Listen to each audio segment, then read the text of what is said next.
Hello everyone, welcome back to the channel. I hope you had a great Christmas and a great New Year. So, SUBZONE, what is it? What does it do? Basically, in 2018, I started doing some research and I come across zone transfer, which is exploiting the DNS servers and leaking records. Now, those leaked records can contain a lot of information which give you many attack vectors, and I'll go over that in a little bit. And also finding subdomains. Now, a lot of programs, when they find the subdomains, what they do is they use big search engines like Google, Bing, etc., Google Dorking, to find those subdomains. Now, there is an easier way. What we do is we actually abuse the certificate authority, which is where all the registered certificates, SSL certificates and that are. So what that gives us is we can actually pass through the database, through the JSON data, and we can collect all the subdomains, and that's how we're going to find the subdomains in this program. Now, I don't think they actually thought that would happen, but that is what is happening. So yeah, we've got two programs combined into one. Now this makes for the ultimate information gathering tool, and if you know anything about bug bounties, you'll know that the first thing people do before anything is they find all the subdomains for that particular domain that they're attacking, because then that gives them many attack vectors, many little things they can look into, etc. The more subdomains, the more chance there is of finding a bug or something wrong. That can give you an attack vector, like I said. So, DNS Records, we've got MX here. Now, MX records indicate where mail should be sent. These are the standard mail servers for Google, indicating the company uses Gmail or Google Apps to handle their mail. From this, you know that there is a minimum of spam and virus checking in place, which helps when sending email for SE or client-side attacks. So, leaking DNS records is a big no-no. As an attacker, they can use social engineering when they find other office spaces, other IP addresses. They could even maybe locate that office and do a red team on the building. You don't know. They could send spear phishing emails knowing it's going through Google Mail, and obviously change the tactics depending on which mail server you use. You also have email addresses being leaked. You have administrator details being leaked. All these can be used for spear phishing, social engineering, and many other attacks.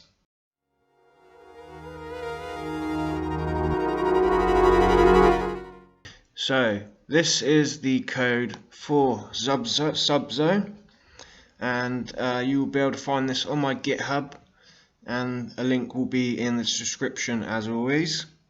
So this is the code. We'll have a little look into it in a bit, but this is the code. So moving on to how do we actually get the subdomains instead of looking through search engines using Google Dork and having to do that. There's an easier way, and we're going to jump straight to it. So we're just on the certificatetransparency.org, just to give a little bit of info about it. Certificate transparency helps eliminate these flaws by providing an open framework for monitoring and auditing SSL certificates in nearly real time. So the certificate authority is monitoring and auditing SSL certificates, and it's nearly in real time. So the database, the data is updated real quick. And what we are doing as attackers is we are actually going to use the same monitoring and auditing framework that they are using. We're going to abuse it because we are hackers. So Specifically, certificate transparency makes it possible to detect SSL certificates that have been mistakenly issued by a certificate authority or maliciously acquired from an otherwise unimpeachable certificate authority. It also makes it possible to identify certificate authorities that have gone rogue and are maliciously issuing certificates. So that's why it was set up, I guess, to log all the certificates, etc., etc. So we're on the crt.sh website. This is the certificate authority, like database search API type thing. So to search, say, for the website, we'll just put in hacker1.com and we'll search. Now, as you can see, we've got certificates, we've got some IDs, we've got logged at, we've got not before, not after, we've got the issuer name. So these are all different issuer names for the HackerOne. We'll click on it, just see what's in there quick. As you can see, we've got CA name and key, we've got some more data, nothing really that we want for our subdomains. So how are we going to go about this? Well, there's a little trick. We can check to see if we get any JSON data back, and then if we do get the JSON data, that'll be a lot easier to read and understand for us, but it will also be a lot easier to pass in our Python code. And the way to do that is we've got the Q here equals. Now the Q equals is obviously going to be standing for search equals hacker1.com, and we'll just do ampersand and then output equals JSON and press enter. And as you can see, we've got some JSON data back now. Just click back to the raw data. Now I'll just zoom in a little bit just to so you can see a little bit better. Now this ampersand output equals JSON, you can actually try on any website that has a Q equals and then let's do some sort of a query search. You may get the data back, happy days if that's what you need. So as you can see, we've got name underscore value. Now this is the interesting bit and the bit that we're using, name underscore value. And then it's given us the domain here, hacker1.com. But if you look really closely, we've put in hacker1.com and we haven't actually got any subdomains whatsoever. Hacker1.com, it's all hacker1.com. Now, if you watched the last video on the blind SQL, I told you there's two wildcards. There's the percentage sign, which will match 1, 2 or more characters, and we have the underscore sign, which will match only one character. So by that definition, we can go back to the query up here. We can use the percent sign, which will match 1, 2 or more characters. So basically it will match any subdomain name, then a dot, and then we got hacker1.com. So if we search for that, we should find all the subdomains that have ever been registered in the CA authority database, whatever. And then after that, we can obviously check if they are actually live, if they're active subdomains, and we'll put that into a nice list as well. And that information will be really useful. So now we just press enter, and as you can see, we've got docs.hacker1.com, raw data. It does go like that, and you have to click back to raw data. We've got support.hacker1. We have got stsforwarding.hacker1. stsmanage.hacker1. api.hacker1. www.hacker1. Lots of subdomains here, as we can see. docs.hacker1. Yeah, cool. So if we go to the Python script now, and as you can see, we've got a class here called abuse certificate transparency, because that is really what we are doing. We're actually abusing what that certificate transparency was actually set up for. It wasn't set up so we can hunt subdomains and attack websites and servers easier and gather information. It was set up to do something totally different to that. But we are we're good with that anyway. So we've got a function here which is pass underscore URL. What this does is we're just passing the URL so that we can get the host name, so that we can pull it into that URL that we got here, so we can basically change out that hacker1 to whatever domain, whatever host name domain that we want to search for, basically. And it will already have the %dot and the .com and the ampersand output equals JSON ready. As we can see here, we've got that string here, and we're using the request library, and we're just doing a simple get request. If we get the status underscore code is not equal to 200, it will tell us that we've got whatever status code it is, and that we are unable to access the records using this abuse certificate transparency method. But every time I've tried it, it works. So we do requests, and then we do .text, so that we get all this data, which is just in text at the minute, and then we actually load that into JSON.loads with our variable JSON underscore data. Now, to get the subdomains out of that JSON data now, so we've gone from JSON in the browser to then actually it's just text from the request, but we've loaded it into JSON because it actually is JSON data. So now we do for sub in JSON underscore data, and we do subdomains.append sub. So the individual sub, like this one here, and then there'll be another one, so on and so forth. What we are doing is we are indexing that sub to get a certain value. Now we're not indexing it with a integer. We're using name underscore value, and as we can see, name underscore value, then we've got the 2 dots, and then we've got the actual value for name underscore value. So by indexing it at name underscore value, it has given us the subdomain. Then the next one, the next sub, index it at name underscore value, and we get the other subdomain, and so on and so forth through the data. That's a lot easier to pass than using beautiful soup and trying to get around all the links and all that sort of stuff. No need to do that. Also, it's a lot easier than searching through a search engine or Google Dorking or any other method that is generally used, even on Kali Linux information gathering tools. They might have changed it now, but I don't think they have. You know, doing it through abusing the certificate authority is a certain way to get all the subdomains, you know, and it's a good fast way. So yeah, this is the subdomain gathering part of the program, part of the SUBZONE.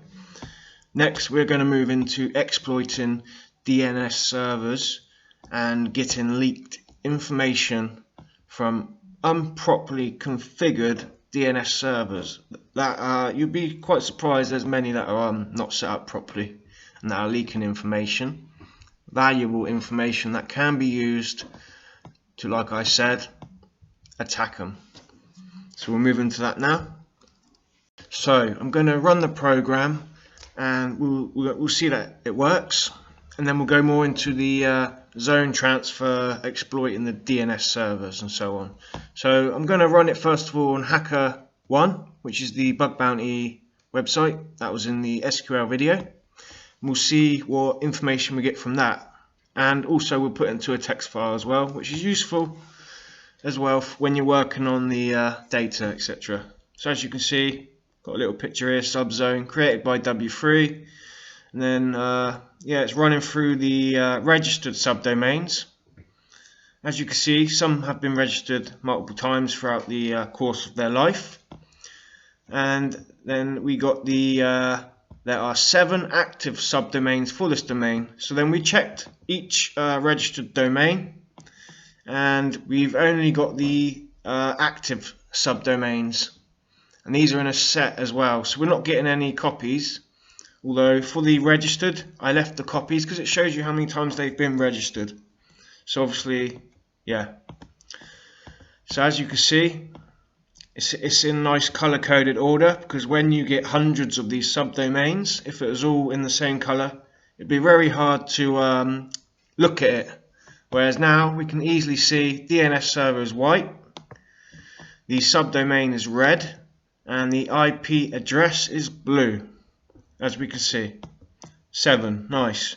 DNS records for this domain, non-authoritative answer, This is not leaking any. This is not leaking any DNS records. But we got all these subdomains, the active subdomains. Now we can use these subdomains, these active ones, to obviously attack and look into a bit more. Maybe find an attack vector. Maybe one of these subdomains, the security is really poor compared to the main website or some other subdomain, etc. So it's really useful. Now we'll look at another website, and we'll do that for the DNS records. So we'll clear, and then we will change this to HTTPS, and then we'll do zone transfer.me, and then we'll output zone transfer.text. So we'll run that. Starts up again, subdomains, DNS records, and more. It's got 20 registered subdomains. They're all the same, so obviously it's been registered 20 times throughout its course of its life. And we're getting the DNS records. Now the active subdomains is just one. It's just zone transfer. It doesn't have any subdomains. It's just got one active domain. Cool.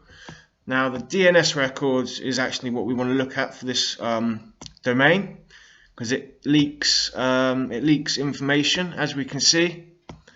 There's lots of information here, probably too much for me to go into detail because the video would be so long, and I guess some people don't like that. But as you can see, mate, we've got hi to Josh and all his class, so you could even send a phishing email pretending to be Josh. There's many attack vectors in this leaked information. Really useful. And people do use this in real life. You'll be surprised. Okay, that was just showing you the program. Let's move into how do we do it. So now we're going to go on to exploiting the DNS records from unconfigured or not properly configured name servers, DNS, etc. So first of all, we need to actually get the name servers. So in Linux, you would just do dig, and then it would just be the domain. So say dig, and then we'll say zone transfer.me, and that should bring up name servers. Now we are going to be using zone transfer.me for this example, because that has actually been set up. This server website has been set up to actually leak DNS records on purpose, so it is a good example, and it will show you what sort of details you can get. The details that it's leaking is actual details that has been leaked from real life DNS servers as well. Okay, so that's what you do in Linux. I'm working on Windows, so now I'm going to go through Windows. So to get the name servers, we're going to just do ns lookup, ns name server, ns lookup, and then type equals ns for name server, and then the domain, so zone transfer.me. You press enter. As we can see, non-authoritative answer. We've got two name servers for this domain, for this server. We've got nsztm1.digi.ninja name server, and the second name server for zone transfer.me equals nsztm2.digi.ninja. So we've got two name servers. Fantastic. We've got them. So now we want to move on to the actual DNS records, and we want to try and get them to leak. So what we're going to do for Linux, you would do dig again, and then you would use AXFR. I'm not sure if you would have to download AXFR, install it as a sort of add-on package, whatever, and then you'd do @ and then you'd type the name server, so nszdtm1.digi.ninja, and then the domain, so zone transfer.me. As you can see, it's a nice one. It's just a nice one-liner, very easy Linux. Unfortunately, I'm on Windows, so for Windows people, we have to do ns lookup like we did before. Now you press enter. As we can see, you got a little bit of info about your router, blah blah blah. Don't matter about that. As you can see, we've got a little arrow here, and we can still run commands. So we could do set and then type equals all. Press enter. Still run some more commands. So we do server, and then we want to put the name server that we want to get the records from. So the first one is going to be NSZTM1. So we'll do NSZTM1.digi.ninja. Press enter. And then we want to do ls-d.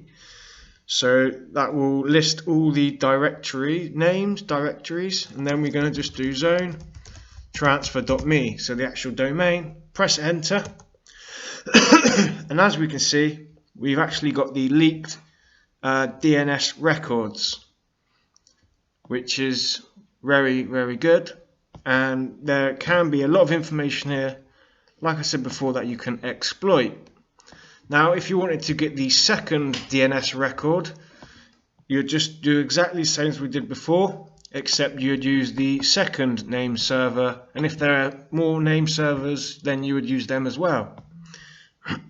So, as you can see, we've got MX, so we've got email, so we know what email system they're using. That will obviously help if you were to do a spear phishing campaign on them. What else would help with that spear phishing campaign is knowing the admin email, say. So we've got SOA. Now, SOA is, if we go to Google quick, and we just type in SOA DNS record, and as we can see, a start of authority record, abbreviated as SOA record, is a type of resource record in the domain name system DNS containing administrative information about the zone, especially regarding zone transfer. So SOA is admin information basically. And we've got nsztm1.digi.ninja. Now robin.digi.ninja, that's an email. That first dot is a you can just think of that as an @ sign. So robin@digi.ninja. So I'm guessing that is a admin email. So now we know what system they're using for their emails, Google. You can research that, do your homework. We know what admin email we could send to maybe do a spear phishing campaign on.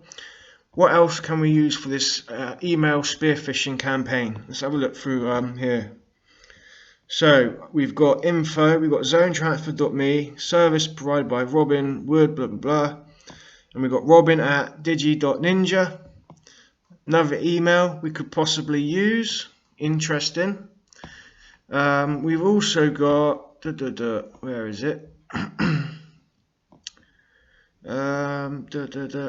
Here we've got contact information. So now we've got a email and a phone number for Pippa. And we've got the phone number here, and we've got pippa@zonetransfer.me when making DNS changes. So we know the admin email, robin@digi.ninja.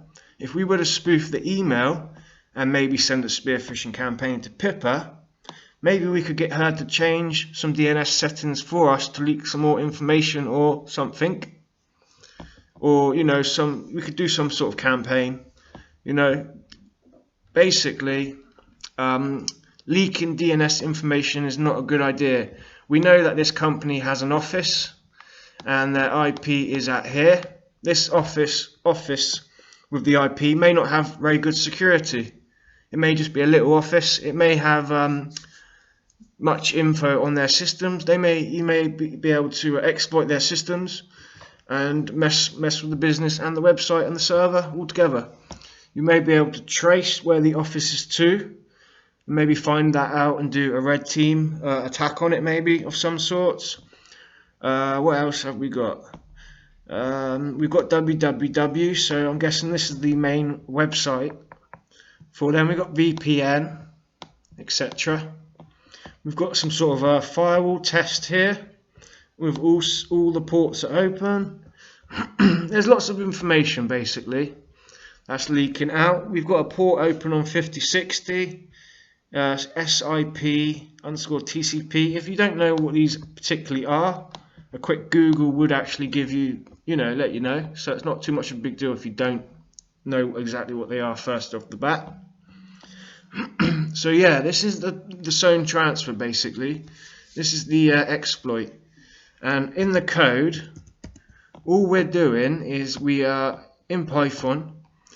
We are using We're using subprocess.call, and we're using the cmd.exe, and we're basically just automating those commands. So if there was 2 name servers or 3 or 4 or 5, instead of doing this manually, we're just using Python, scripting language. We're automating the process using subprocess. So we're leaking the DNS records like that.